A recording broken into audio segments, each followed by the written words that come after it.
Regardez cette image. C'est une photographie prise par le vaisseau orbiteur Viking 1 le 25 juillet 1976 à la surface de Mars. Alors que celui-ci était en orbite autour de Mars, à la recherche d'un site pour que la sonde Viking 2 puisse se poser, il prit des photos de collines et de buttes d'une région appelée Sidonie. Les analystes, chargés de scruter les images, ont remarqué que l'une d'entre elles, de près de 3 km de long, ressemblait à un visage. Désireux de promouvoir les missions sur Mars, ils ont rendu la photo publique.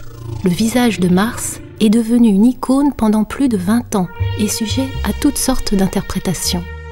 La NASA envoie en septembre 1997 la sonde Mars Global Surveyor qui photographie à nouveau la région de Sidonie le 5 avril 1998. La photo est 10 fois plus précise que celle de Viking 1 et l'image n'est pas prise sous le même angle. On la compare à la première et on inverse les contrastes, c'est-à-dire qu'on transforme les parties les plus claires en parties les plus sombres. 3 ans plus tard, le 8 avril 2001, la sonde survole une nouvelle fois la région. La photo est prise avec une résolution maximale, 200 fois plus précise que celle de 1976. Pour certains, le voile est levé, mais d'autres persistent à voir dans cette forme un signe. Quoi qu'il en soit, des expéditions de terriens continueront à la recherche de traces de vie sur Mars.